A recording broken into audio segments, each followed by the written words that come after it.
It all started when I met Daniel.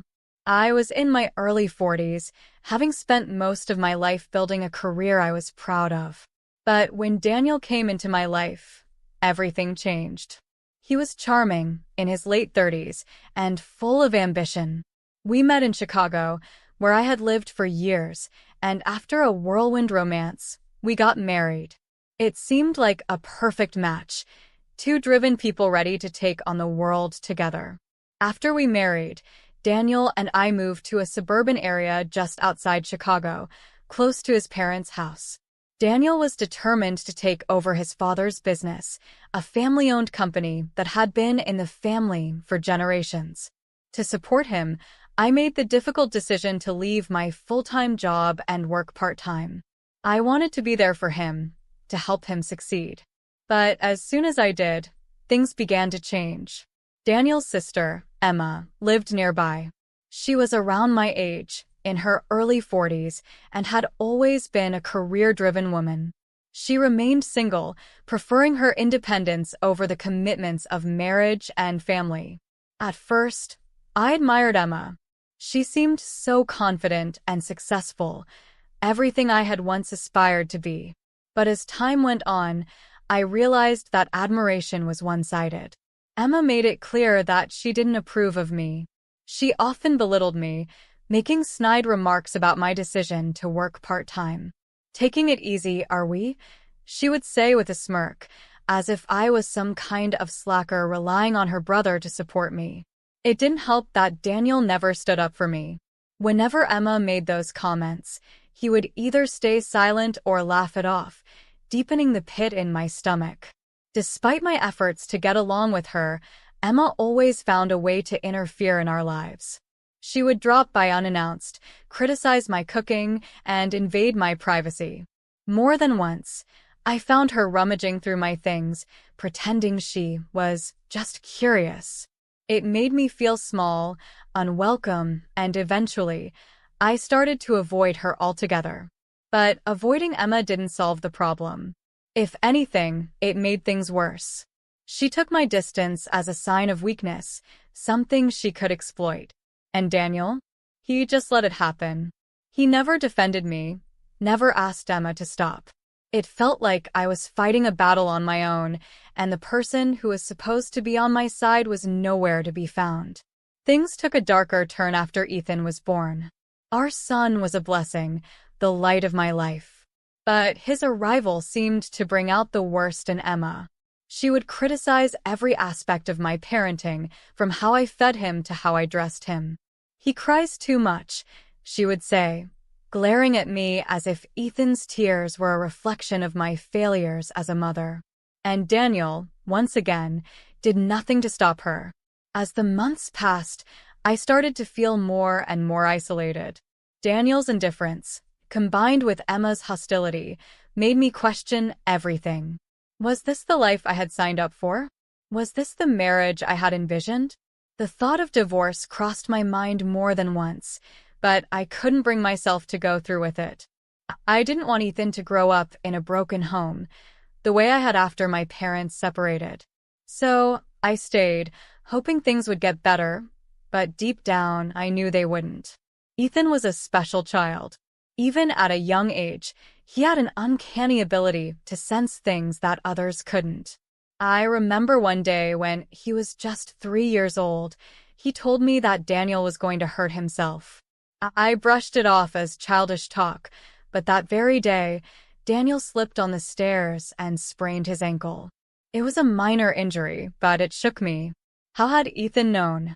After that incident, Ethan's predictions became more frequent. He would tell me things that seemed impossible to know, yet they always turned out to be true. It was both fascinating and terrifying.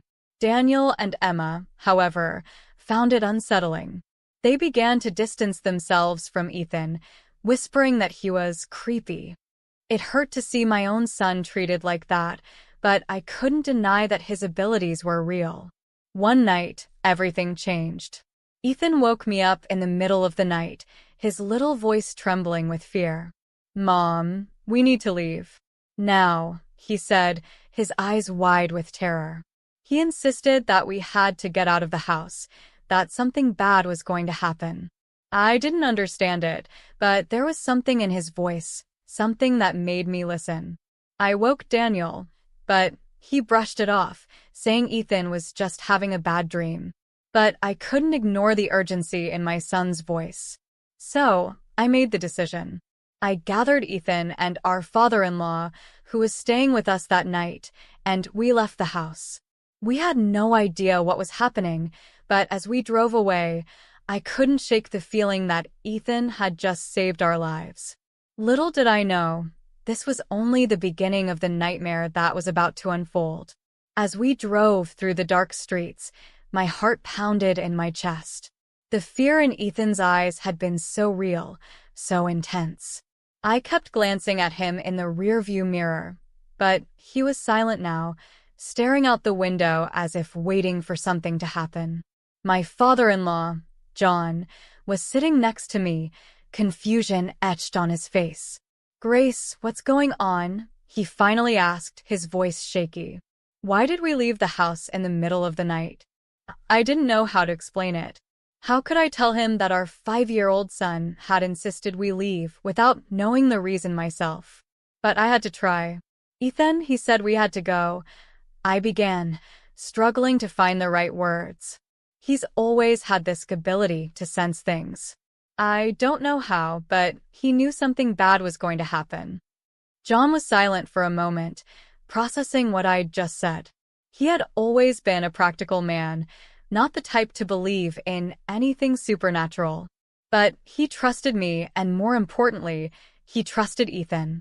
After all, he had witnessed the little incidents over the years, the way Ethan's predictions had come true.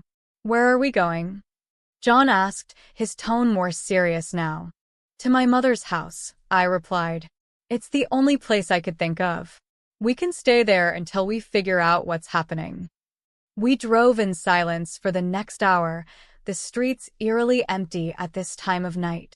My mother lived on the other side of town, in a quiet neighborhood where nothing much ever happened.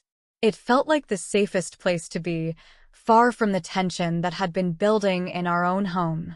When we arrived, I quickly explained the situation to my mother, who was understandably concerned, but didn't press for too many details. She could see the fear in my eyes and knew better than to ask too many questions right then. She ushered us inside, and I tucked Ethan into bed, hoping he could get some sleep. But I couldn't sleep. My mind was racing, trying to make sense of everything. What could have happened if we had stayed at the house? Why had Ethan been so certain that we needed to leave? And where was Daniel? The last I had seen of him, he was still in bed, dismissing Ethan's warnings as a nightmare. The next morning, I woke up to the sound of my phone ringing. It was a neighbor from back home. Her voice was frantic, almost hysterical. "Grace, are you all right? Have you heard?" she asked, her words tumbling out so quickly that I could barely understand her. "Heard what?" I asked, my heart sinking. "Your house that's gone. Burned to the ground last night. They say it was a gas leak or something, but oh my God, Grace, where are you?" For a moment, I couldn't speak. My house, our home, was gone. It didn't make any sense. Everything had seemed fine when we left. But now it was gone. The weight of what could have happened if we hadn't left, if Ethan hadn't warned us, hit me like a ton of bricks. "We're okay," I finally managed to say. "We're at my mother's house." After hanging up, I sank into a chair, my hands shaking. Ethan had been right. Something terrible had happened, and we had narrowly escaped it. But as the initial shock wore off, a new fear began to creep in. What if it wasn't just a coincidence? What if someone had done this on purpose? I thought of Daniel and Emma. They had been acting strangely lately, more secretive, more distant. Daniel had been spending more time at his father's company, or at least that's what he told me. But there was something in his behavior that made me uneasy, something that I couldn't quite put my finger on. And then there was Emma. Her hostility towards me had only grown over the years, and recently, She had been asking odd questions about our finances, about the house. At the time, I thought she was just being nosy, but now I wasn't so sure. I needed answers, but I didn't know where to start. All I knew was that I couldn't go back to that house. Not now, not ever. I had to protect Ethan, to keep him safe from whatever was going on. But first, I needed to find out what had really happened. That evening, I decided to drive by the house, just to see it with my own eyes. I left Ethan with my mother, not wanting him to see the devastation. John insisted on coming with me, his face grim as we drove in silence. When we arrived, the sight that greeted us was worse than I had imagined. Our once beautiful home was reduced to a smoldering pile of rubble. Fire trucks and police cars were still parked outside, and yellow caution tape surrounded the property. I felt a wave of nausea wash over me as I stared at what remained of our life. As we stood there, trying to process the scene, I saw them. Daniel and Emma. They were standing off to the side, talking to a police officer. My first instinct was to run over to Daniel, to demand answers, but something stopped me. Instead, I watched them from a distance unnoticed. That's when I saw it. The way they were talking, their body language, something was off. They weren't shocked or devastated like I was. They seemed calm, almost relieved. A cold shiver ran down my spine as I realized that whatever had happened here, they were involved. Suddenly, everything clicked into place. Their strange behavior, the way they had been treating Ethan, even the way Daniel had dismissed Ethan's warning. They knew. They had planned this. But why? And how much worse could things get? I knew I had to get away from there, to get back to Ethan and figure out what to do next. But as I turned to leave, I heard something that stopped me in my tracks, Daniel's voice, speaking in a hushed tone. Emma, it's done. With any luck, Grace and Ethan are gone for good. We can finally move on with our lives. My heart pounded in my chest as I realized what I was hearing. They had wanted us dead. This wasn't just about the house. It was about something far more sinister. And now I knew the truth. The people I had trusted most were the ones who wanted to destroy me. But I wasn't going to let them get away with it. Not now, not ever. I drove back to my mother's house in a daze, the weight of what I had just overheard pressing down on me like a lead blanket. Daniel and Emma had wanted Ethan and me gone, dead. The realization hit me hard, a sickening mix of fear and betrayal swirling in my stomach. The people I had once considered family, the ones I had trusted, had plotted to kill us. As soon as I walked through the door, my mother could see the turmoil in my eyes. She ushered Ethan out of the room, distracting him with a game, while I collapsed onto the couch, trying to steady my breath. "Mom, they did it," I whispered, my voice trembling. Daniel and Emma, they wanted us dead. I overheard them at the house. My mother's face paled, and for a moment, she looked as though she might faint. "Grace, are you sure? This is unbelievable." I nodded, the shock still fresh. I heard them. They were talking to the police like nothing was wrong, like it was all part of some plan. They're involved in the fire. They thought Ethan and I were inside. The horror of what I was saying began to sink in for both of us.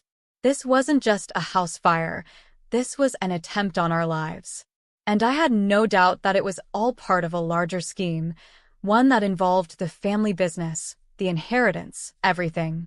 They wanted to eliminate us to secure their future. But why now? Why had they become so desperate? That's when I remembered Rachel. Daniel's behavior had been off for months, and I had long suspected he was having an affair, but I hadn't wanted to believe it. I had seen the signs, the late nights, the unexplained absences, but I had been too afraid to confront him. Now, it all made sense. Daniel was involved with someone else, and Emma was helping him get rid of us, so they could start a new life with Rachel. I knew I couldn't stay silent any longer. I had to act, and quickly, before they realized we were still alive. But I needed proof, something that would hold up in court, something that would ensure Daniel and Emma paid for what they had done. My thoughts raced as I pieced together a plan. I would gather evidence of Daniel's affair, starting with the texts and emails I had glimpsed on his phone. I'd also record any further conversations I could catch between him and Emma. I knew it would be risky, but I had to try. For Ethan's sake, I couldn't let them get away with this. But before I could move forward, I had to keep Ethan safe. My mother and I agreed that it was best to keep him out of the house while I dealt with this. We decided that my mother would take Ethan to stay with a relative out of town, somewhere Daniel and Emma wouldn't think to look. As I hugged Ethan goodbye, my heart ached with the fear of what was to come. I didn't know how this would end, but I knew I had to protect my son, no matter the cost. And so, I sent him away, praying that I would have the strength to face the storm that was about to descend on us. With Ethan safely out of harm's way, I returned home to face the nightmare that had become my life. My first step was to gather the evidence I needed to expose Daniel and Emma for who they truly were. I knew this was dangerous. I had to be careful, methodical. I started by accessing Daniel's phone while he was asleep. His carelessness worked in my favor. He hadn't bothered to lock it. What I found confirmed all my suspicions. There were dozens of messages between Daniel and Rachel, full of affection and plans for the future, plans that involved erasing Ethan and me from their lives. Worse still, there were exchanges with Emma discussing the fire, coded but clear enough to show they had orchestrated the whole thing. My hands shook as I took screenshots of everything, saving them to my own phone and a hidden cloud drive. This was the proof I needed, but I wasn't finished yet. The next day, I set up a recording device in the living room, hidden in plain sight. I knew Emma was coming over to discuss the tragedy with Daniel. I needed to catch them in their own words. As I pretended to leave for an errand, I saw Emma arrive, a fake concern plastered on her face.